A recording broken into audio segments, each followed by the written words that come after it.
Hello students, आज का हमारा टॉपिक है एनर्जी कंजर्वेशन। जो जेई मेंस 2021 के लिए हमने जो स्टार्ट किया था इंपॉर्टेंट टॉपिक्स और उनकी लास्ट ईयर की प्रॉब्लम्स जहाँ से बहुत ज़्यादा क्वेश्चंस पूछे जाते हैं, जिनका बहुत ज़्यादा यूज होता है, तो उन टॉपिक्स को हमने स्टार्ट किया था। तो उसी सीरीज में आज हम पढ़ेंगे एनर्जी कंजर्वेशन। तो सबसे पहले हम इसमें पढ़ेंगे कि एनर्जी कंजर्वेशन कब लगाते हैं और क्यों लगाते हैं, और फिर लास्ट ईयर की ये जो प्रॉब्लम है उनको हम डिस्कस करेंगे। तो शुरू करते हैं। तो सबसे पहले मैं बात करता हूँ यहाँ पे कि कुछ चीज़ें हैं जो जान लेना जरूरी है एनर्जी कंजर्वेशन लगाने से पहले। तो सबसे पहले मैं बात करता हूँ कंजर्वेटिव फोर्स की, और एक होता है नॉन कंजर्वेटिव फोर्स, मतलब संरक्षी और असंरक्षी बल। तो नॉन कंजर्वेटिव फोर्सेज, ठीक है। कंजर्वेटिव फोर्स जो होते हैं, देखो इनका वर्क डन होता है पाथ पे डिपेंड नहीं करता, वर्क डन पाथ पे डिपेंड नहीं करता, और इनका जो वर्क डन होता है वो पाथ पे डिपेंड करता है। ऐसे फोर्स है जिनका अगर वर्क डन पाथ पे डिपेंड कर रहा है तो वो क्या है, नॉन कंजर्वेटिव। और कंजर्वेटिव फोर्स क्या है, जिनका वर्क डन पाथ पे डिपेंड नहीं करता, ठीक है। इनकी पोटेंशियल एनर्जी डिफाइन होती है, इनकी पोटेंशियल एनर्जी डिफाइन नहीं होती। तीसरा चीज, इनकी मैकेनिकल एनर्जी क्या रहती है, कांस्टेंट रहती है। इनकी मैकेनिकल एनर्जी कांस्टेंट नहीं रहती है, संरक्षित नहीं रहती है, लॉस हो जाता है मैकेनिकल एनर्जी में, इनमें लॉस नहीं होता है। तीसरा चौथा पॉइंट लिखना है कि कंजर्वेटिव फोर्स कौन कौन से होते हैं।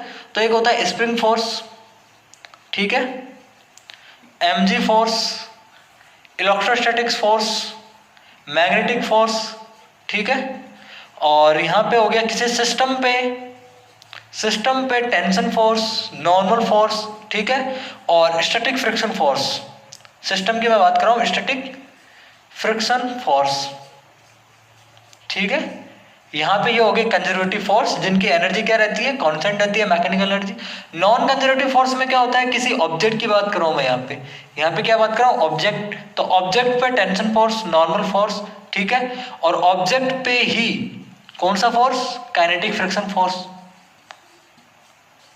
और सिस्टम पे ही कौन सा force, kinetic friction force, F के, ठीक है।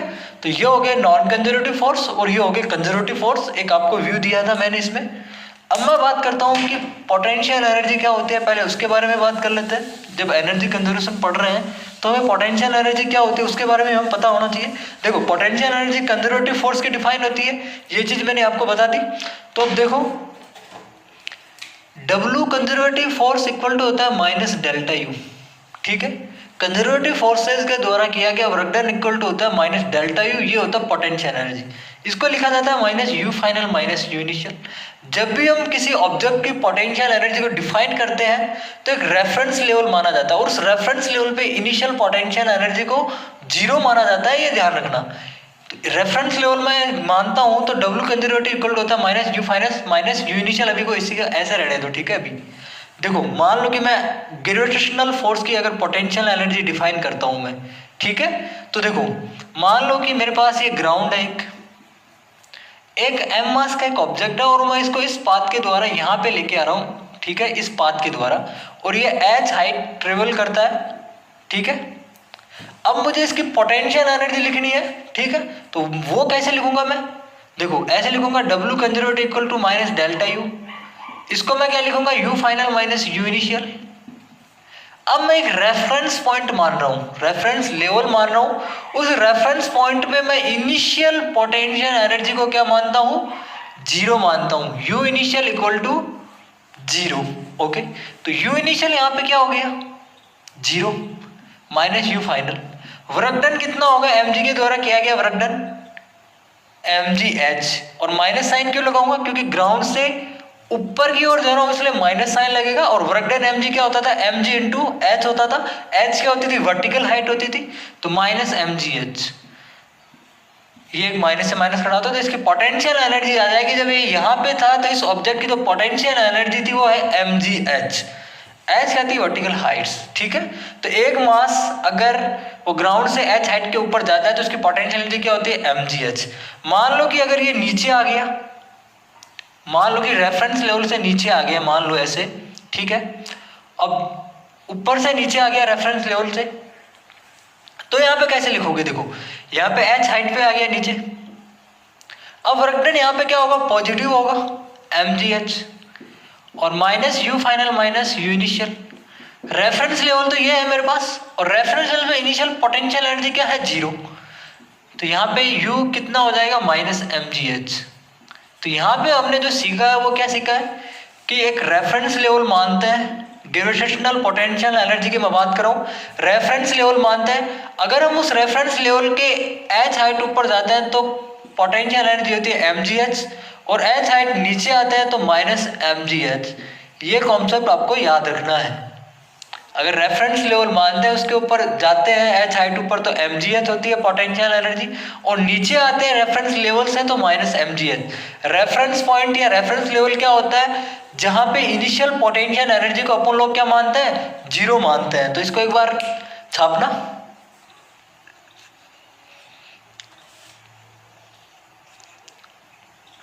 ओके, तो अब कुछ सवाल पहले बात करते हैं एनर्जी कंजर्वेशन की। क्या होता है एनर्जी कंजर्वेशन? तो एक चीज आपको पता होना चाहिए कि स्प्रिंग की जो पोटेंशियल एनर्जी होती है वो कितनी होती है, 12kx²। ठीक है, स्प्रिंग की जो पोटेंशियल एनर्जी होती है 12kx² होती है।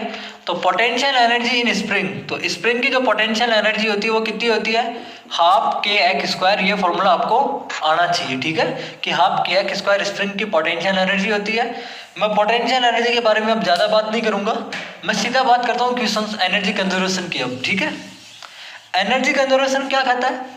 एनर्जी कंजर्वेशन ये कहता है कि किसी भी ऑब्जेक्ट पे या किसी सिस्टम पे, अगर किसी सिस्टम पे, मैं क्या बात कर रहा हूँ किसकी, अगर किसी सिस्टम पर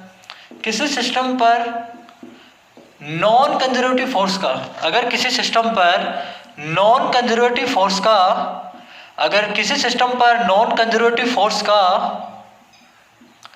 अगर वर्क डन 0 आ रहा है, अगर वर्क डन क्या आ रहा है, 0 आ रहा है, तो उस केस में उसकी जो मैकेनिकल एनर्जी है वो क्या रहती है, कंजर्व रहती है, कांस्टेंट रहती है मैकेनिकल एनर्जी। ठीक है, तो किसी भी सिस्टम पर अगर नॉन कंजर्वेटिव फोर्स का वर्क डन 0 है तो मैं बोल सकता हूँ उसकी मैकेनिकल एनर्जी क्या रहेगी, कंजर्व रहेगी, कांस्टेंट रहेगी, सुरक्षित रहेगी। ठीक है, तो यहाँ से मैं बोल सकता हूँ कि टोटल एनर्जी इनिशियल, उसके पास इनिशियल में जितने भी टाइप की एनर्जी है जो कि मैकेनिकल एनर्जी, जो कि total energy initial equal to होगी टोटल एनर्जी फाइनल।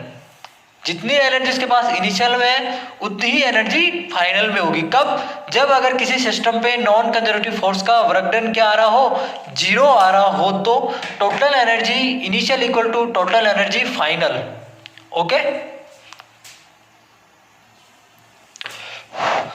तो शुरू करते हैं। तो मैंने बताया कि एनर्जी कंजर्वेशन कब लगाना है, जब किसी सिस्टम पे नॉन कंजर्वेटिव फोर्सेस का अगर वर्क डन 0 आ रहा है तो हम उस केस में क्या लगा देंगे, एनर्जी कंजर्वेशन लगा देंगे। बाकी कंजर्वेटिव फोर्सेज है तो वहां पे उनकी मैकेनिकल एनर्जी कांस्टेंट रहती है तो वहां तो लगाएंगे ही। अब देखो एक सवाल है छोटा सा, एक स्ट्रिंग है, V मास का एक ब्लॉक, M मास का एक ब्लॉक है यहाँ पे। ठीक है, M मास का एक ऑब्जेक्ट है और इसकी लेंथ है L। अब सवाल यह है कि U मिनिमम कितना होना चाहिए कि ये हॉरिजॉन्टल हो जाए, ये जो ऑब्जेक्ट है U मिनिमम कितना होना चाहिए कि ये क्या हो जाए, हॉरिजॉन्टल में हो जाए। ठीक है, तो देखो U मिनिमम कितना होना चाहिए, तो इसको हॉरिजॉन्टल होने के लिए यहाँ पे मैं बोल सकता हूँ कि ये कम से कम इतना तो होना चाहिए कि इसको यहाँ तक पहुँचा दे, कम से कम ये इतना तो होना चाहिए कि इसको यहाँ तक पहुँचा दे। ठीक है, तो यहाँ पे वेलोसिटी कितनी हो जाएगी, 0 हो जाएगी। ठीक है, U मिनिमम। अब मैं यहाँ पे एनर्जी कंजर्वेशन लगा रहा हूँ, इसके ऊपर देखो वो किस तरह से लगाऊंगा वो जरूरी है। ठीक है, अब यहाँ पे मैं एनर्जी कंजर्वेशन क्यों लगा रहा हूँ, पहली चीज तो ये, इसके ऊपर देखो कौन कौन से फोर्स एक्ट है, mg, ये तो कंजर्वेटिव फोर्स है तो मैं लगा सकता हूँ, लेकिन टेंशन फोर्स है इस ऑब्जेक्ट के ऊपर। अब टेंशन फोर्स किसी ऑब्जेक्ट पे क्या होता है, नॉन कंजर्वेटिव होता है। अब मुझे देखना है कि टेंशन फोर्स का अगर वर्क डन इस ऑब्जेक्ट पे 0 आ रहा है, मतलब नॉन कंजर्वेटिव फोर्स का अगर वर्क डन इस ऑब्जेक्ट पे 0 आ रहा है तो मैं बोल सकता हूँ कि इसकी एनर्जी क्या रहेगी, कांस्टेंट रहेगी। ठीक है, तो यहाँ पे देखो ये जो टेंशन फोर्स होगा इस ऑब्जेक्ट पे ये, और इसका जरा सा डिस्प्लेसमेंट देखो, अगर मान लो यहाँ पे जरा सा डिस्प्लेसमेंट देखते हो तो एक दूसरे के क्या होता है, परपेंडिकुलर होता है। टेंशन फोर्स और ये जो डिस्प्लेसमेंट है, जरा सा आप डिस्प्लेसमेंट देखते हो तो एक दूसरे के क्या होता है, यहाँ पे परपेंडिकुलर होता है। तो वर्क डन जो होगा टेंशन फोर्स के द्वारा वो क्या आ रहा है, 0 आ रहा है। तो मैं इस ऑब्जेक्ट पे क्या लगा सकता हूँ, एनर्जी कंजर्वेशन में लगा सकता हूँ, क्योंकि टेंशन फोर्स के द्वारा किया गया वर्क डन क्या है, जीरो है। तो जब भी किसी सिस्टम पे नॉन कंजर्वेटिव फोर्सेस के द्वारा किया गया वर्क डन अगर जीरो आ रहा है तो उस केस में हम total energy initial equal to total energy final लिख सकते हैं। अब देखो जब भी एनर्जी कंजर्वेशन लगाते हैं तो एक रेफरेंस पॉइंट मानते हैं, ठीक है। जब भी एनर्जी कंजर्वेशन लगाते हैं तो एक रेफरेंस लेवल मानते हैं। उस रेफरेंस लेवल पे इनिशियल पोटेंशियल एनर्जी को क्या जीरो माना जाता है। तो देखो ये वाला ऑब्जेक्ट है और इसको हॉरिजॉन्टल होना है, तो मैं बोल सकता हूँ ये भी कम से कम इतना होना चाहिए कि इसको यहां तक पहुंचा दे, ठीक है। एल लेंथ ओके, और ये स्ट्रिंग है आइडल स्ट्रिंग v जीरो। मैं क्या कर रहा हूं कि यहाँ पे u बराबर जीरो एक रेफरेंस लेवल मान रहा हूं, क्योंकि रेफरेंस लेवल पे इनिशियल पोटेंशियल एनर्जी को मैं क्या बोल सकता हूँ जीरो। इस वाले ऑब्जेक्ट की टोटल एनर्जी लिख रहा हूं मैं, total energy initial equal to total energy final. Initial में टोटल एनर्जी यहाँ पे कौन कौन सी एनर्जी थी, इसके पास काइनेटिक एनर्जी है और पोटेंशियल एनर्जी इसके पास जीरो है। तो kinetic energy initial plus potential energy इस ऑब्जेक्ट के पास initial equal to kinetic energy final plus potential energy equal to final potential energy final. Kinetic energy initial में हाफ एम वी मिनिमम का square, potential energy initial में reference level पे initial potential energy को zero मानते हैं, ठीक है। अब मैं इस रेफरेंस लेवल से एच हाइट पे जा रहा हूँ, ये हाइट कितनी होगी एल होगी, तो एल हाइट पे इसकी पोटेंशियल एनर्जी कितनी होगी mgl होगी और काइनेटिक एनर्जी फाइनल कितनी होगी जीरो होगी। तो यहाँ पे v का जो वैल्यू आएगा सॉल्व करने पे √2gl आएगा, ठीक है। तो ये मिनिमम v मिनिमम कितना होना चाहिए इसको यहाँ तक पहुँचाने के लिए, तो ये कम से कम इतना होना चाहिए कि यहाँ तक तो पहुँचा दे, इसको यहाँ तक पहुँचा दे, कम से कम इतना तो होना चाहिए कि ये स्ट्रिंग है वो क्या हो जाए हॉरिजॉन्टल हो जाए। तो यहाँ पे एनर्जी कंजर्वेशन जो लगा रहा हूँ वो देखो रेफरेंस लेवल पे इनिशियल पोटेंशियल एनर्जी को जीरो, ठीक है, मानते हैं। फिर मैं क्या करूँगा कि यहाँ की एनर्जी लिखूंगा टोटल और फिर यहाँ की एनर्जी लिखूंगा टोटल, दोनों को मैं बराबर कर दूंगा। बराबर करते यहाँ पे सॉल्व आ जाएगा v इक्वल टू √2gl। अगला सवाल देखो हमारे पास जो जेईई मेंस के अंदर आया हुआ सवाल है। पहले तो ये सर्कुलर मोशन का मिक्सर प्रॉब्लम है थोड़ा,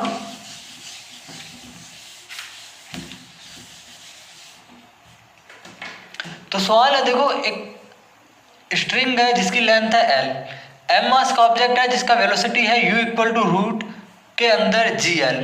सवाल ये है कि मैक्सिमम एंगुलर डिस्प्लेसमेंट क्या होगा और इस a वाले पॉइंट पे आपको टेंशन बताना है कि कितना टेंशन होगा, ठीक है, टेंशन फोर्स बताना है ए वाले पॉइंट पे। ओके तो देखो पहला सवाल करते हैं, √gl वेलोसिटी है। अब मैंने पिछले वाले सवाल में देखा था कि जब ये वेलोसिटी √2gl होती थी तो इसको ये यहाँ से यहाँ तक पहुँचा देता था।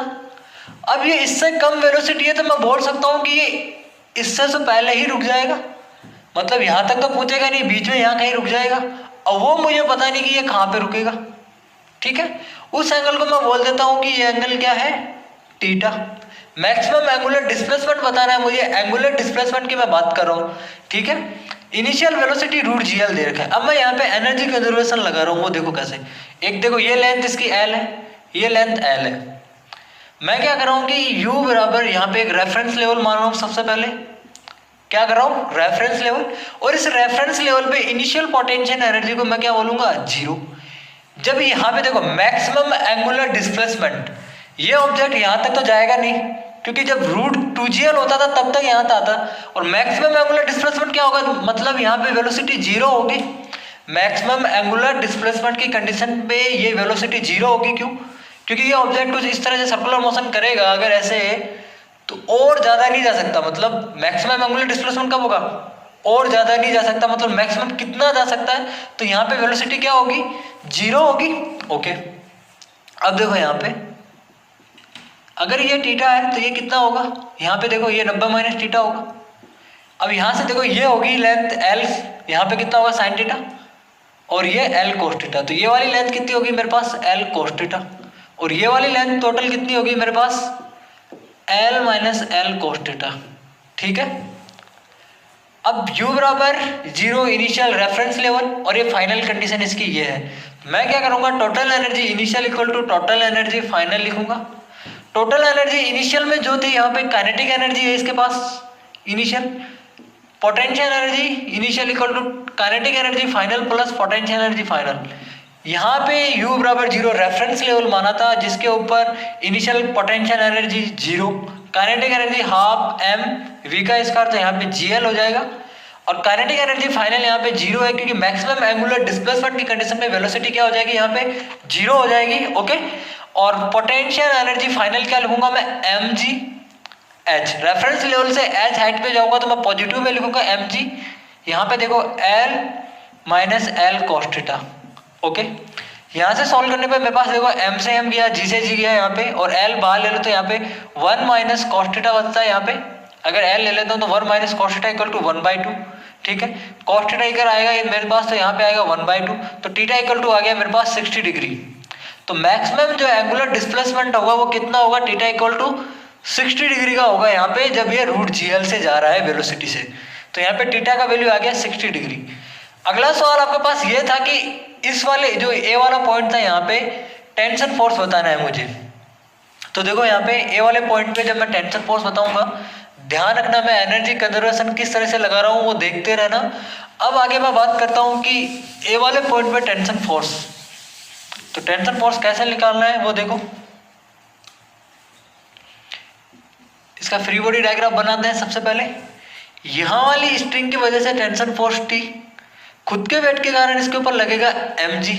ठीक है, और यहाँ पे देखो कोई टेंजेंशियल डायरेक्शन में इसके पास कोई फोर्स नहीं है तो AT वगैरह तो क्या हो जाएंगे, 0 हो जाएंगे। अब इसकी वेलोसिटी है v, यहाँ पे रूट GL, तो अंदर की तरफ इसके पास एक फोर्स और लगेगा, सेंट्रीपिटल एक्सीलरेशन होगा AC, यहाँ पे तो सेंट्रीपिटल फोर्स लगेगा। तो मैं यहाँ से ऐसे बोल सकता हूँ ये T होगा वो, तो इस इक्वेशन को मैं ऐसे लिख सकता हूँ कि T minus mg equal to mv square by r लिख सकता हूँ। r का वैल्यू l के इक्वल होगा यहाँ पे।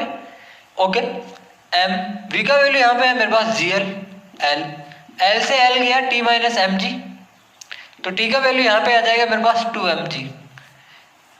इसकी वजह से ही तो ये सर्कुलर मोशन कर रहा है, टेंशन फोर्स की वजह से ही। कोई अभी के अंदर बल, कोई नया बल नहीं होता था, ये वही फोर्स है, टेंशन नॉर्मल वगैरह। तो यहाँ पे T का वैल्यू कितना आ गया, 2mg। अगला सवाल इसके अंदर ये पूछ सकता है कि आपके अंदर जब ये ऑब्जेक्ट यहाँ पे होता है तो एक्सेलरेशन पूछ सकता है आपके पास। जब सवाल में आपको केवल एक्सेलरेशन दिया हो तो इसका मतलब है कि आपको AT और AC दोनों फाइंड करके दोनों का रिजल्टेंट निकालना है।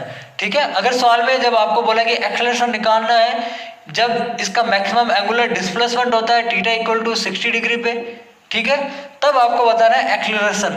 तो ऐसे केस में आपको क्या करना है, AT निकालना है, AC निकालना है और उनका टोटल रिजल्टेंट लेना है। तो इस केस में देखो यहाँ पे इसके ऊपर खुद के वेट के कारण mg लगेगा, इस केस में यहाँ पे खुद के वेट के कारण क्या लगेगा, mg लगेगा यहाँ पे।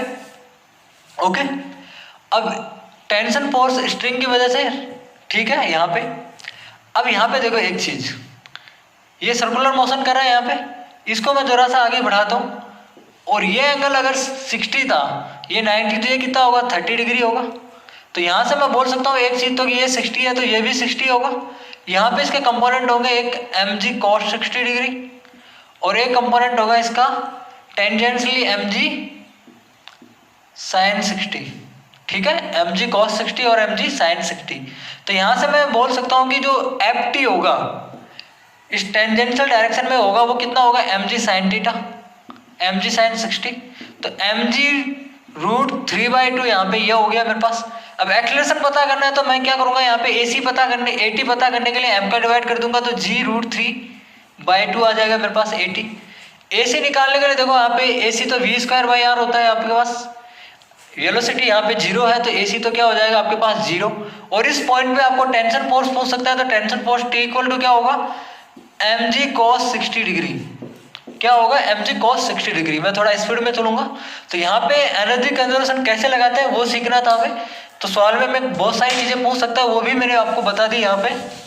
अगला सवाल है जो जेईई मेंस के अंदर आया हुआ सवाल है। उस सवाल के अंदर आपको पूछा है कि स्प्रिंग के अंदर मैक्सिमम कंप्रेशन कितना होगा वो बताना है। ठीक है, और यहाँ की जो सरफेस है वो क्या है, स्मूथ है। एक स्प्रिंग है जो कि अभी के कोफिशिएंट है उसका और नेचुरल लेंथ में है, m मास का एक ब्लॉक है और यहाँ पे u वेलोसिटी से आ रहा है इधर की तरफ, और ये जो सरफेस है वो स्मूथ है। ठीक है, अब यहाँ पे मेरे को बताना है एक्स मैक्स, तो इस सवाल को आप डब्ल्यू ऑल बराबर डेल्टा के से भी सोल्व कर सकते हो और एनर्जी कंजर्वेशन से भी आप इसको सोल्व कर सकते हो। तो आपको करना क्या है इस सवाल में, देखो ये आपके पास एक स्प्रिंग है और m मास का एक ऑब्जेक्ट है और u वेलोसिटी से आ रहा है, ठीक है। अब मैं यहाँ पे एनर्जी कंजर्वेशन लगा सकता हूँ क्योंकि इसके ऊपर लगने वाला जो फोर्स है नॉर्मल फोर्स mg और एक स्प्रिंग लगेगा। नॉर्मल फोर्स का वर्क डन तो जीरो आएगा यहाँ पे कि किसी भी ऑब्जेक्ट पे नॉर्मल फोर्स क्या होता था, नॉन कंजर्वेटिव फोर्स होता था, और नॉन कंजर्वेटिव फोर्स का वर्क डन इस ऑब्जेक्ट पे क्या आ रहा है, जीरो आ रहा है। तो मैं यहाँ पे एनर्जी कंजर्वेशन लगा सकता हूँ, total energy initial equal to total energy final, ठीक है।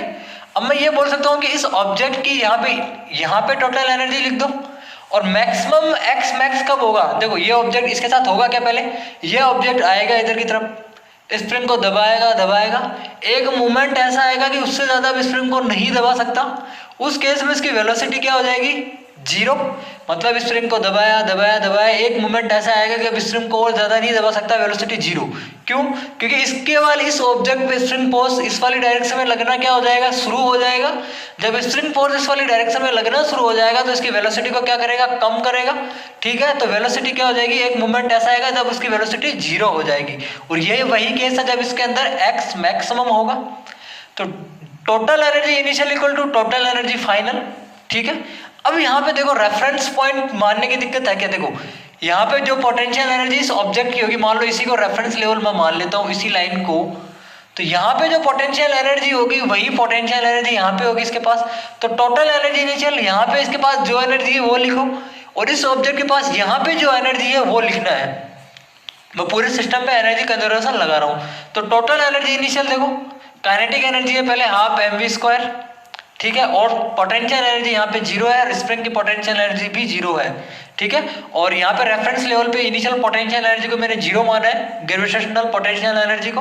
टोटल एनर्जी फाइनल यहाँ पे स्प्रिंग की हाफ kx मैक², काइनेटिक एनर्जी जीरो, और ये तो सेम ही थी, यहाँ पे रेफरेंस लेवल पे जीरो ही है, ठीक है। तो यहाँ पे एक्स मैक्स आ जाएगा मेरे पास सॉल्व करने पे। अगला सवाल देखो जो एग्जाम में आया हुआ है जेईई मेंस के अंदर, वो सवाल भी काफ़ी अच्छा है, और इसके अंदर दो सवाल है मेरे। इसका जो सेकंड पोर्शन है वो काफ़ी अच्छा है। पहला पोर्शन तो अगर आपको कॉन्सेप्ट पता है तो डायरेक्टली सॉल्व हो जाएगा, तो इस कॉन्सेप्ट देखना है पहले आपको, एक बार खुद से ट्राई करना।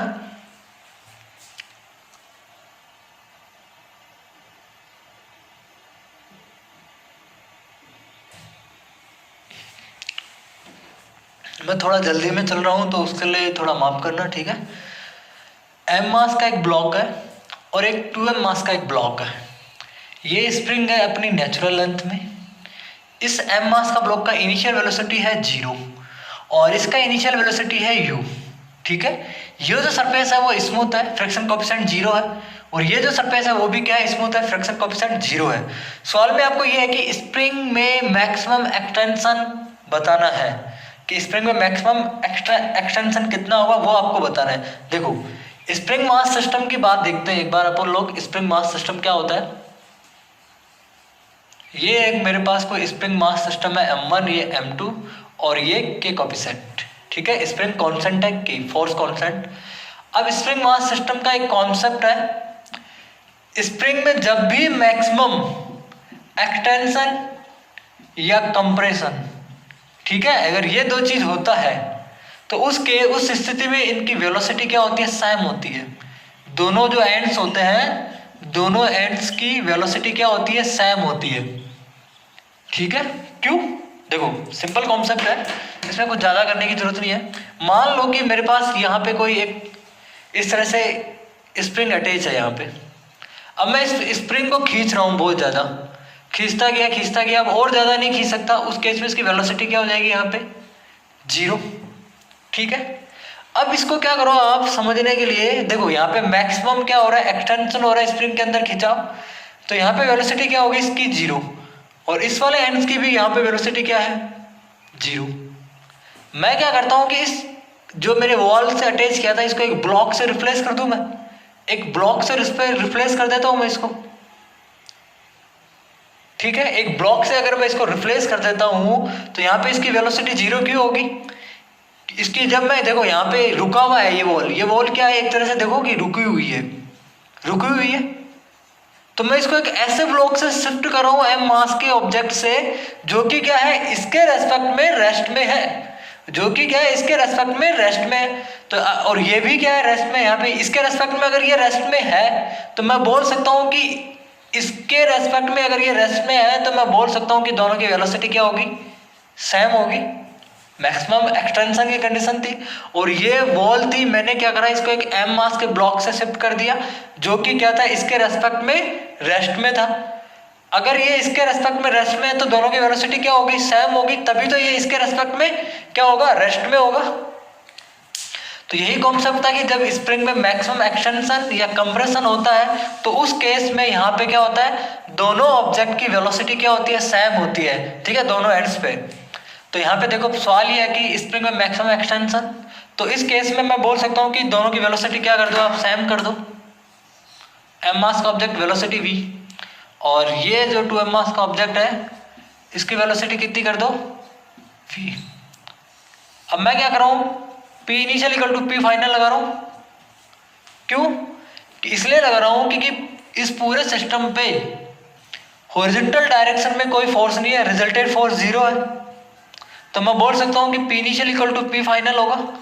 जिस डायरेक्शन में रिजल्टेड फोर्स 0 होता है उसी डायरेक्शन में लगाऊंगा मैं मोमेंटम कंजर्वेशन, तो मोमेंटम कंजर्वेशन लगा रहा हूँ p initial equal to p final.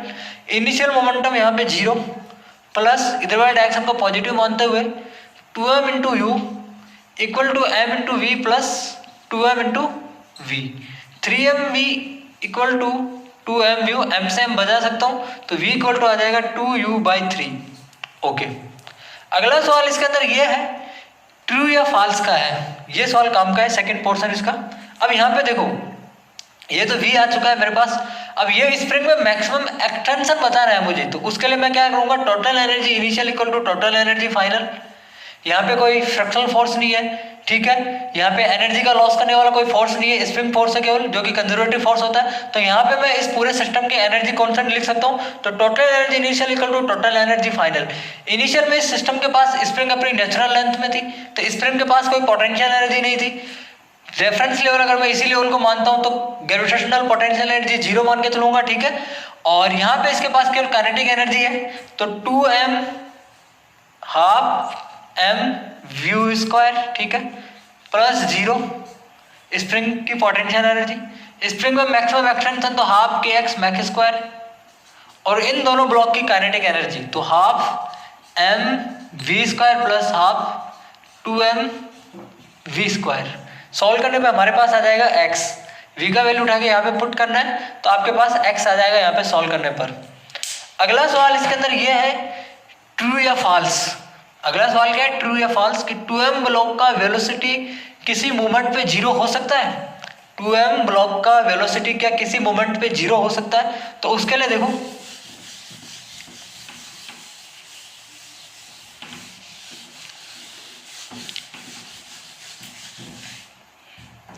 To M block का देखो 0 कर दो, सवाल में जैसा कह रहा है ना वैसा कर दो। मान लो कि 2m ब्लॉक का वेलोसिटी 0 हो गया और इसका वेलोसिटी मैं v डैश बोल दिया, ठीक है। मोमेंटम कंजर्वेशन लगाता हूँ मैं पहले तो p initial equal to p final, ठीक है।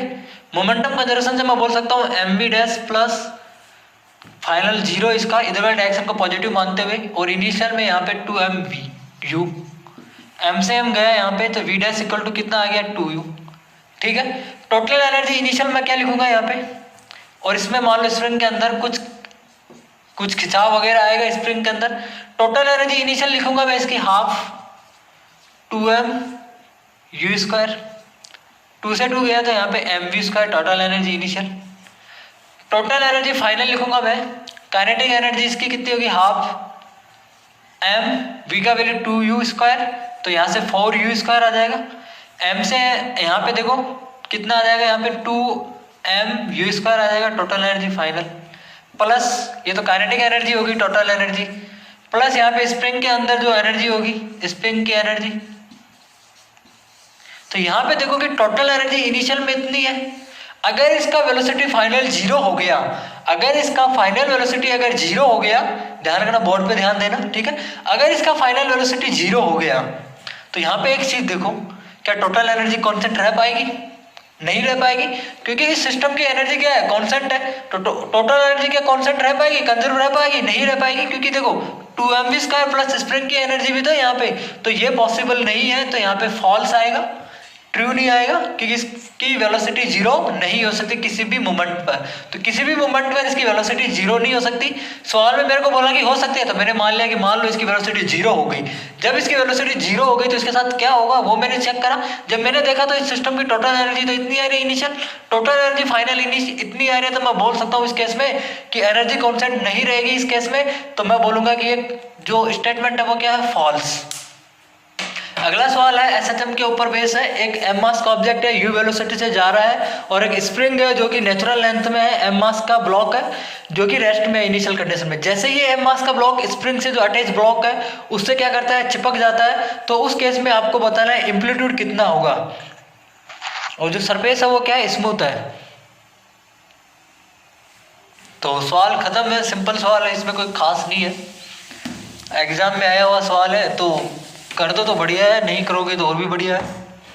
देखो v वेलोसिटी से जा रहा है, ये इससे चिपक जाएगा, चिपका दो भाई इसको, जैसा सवाल बोल रहा है वैसा करता जाओ।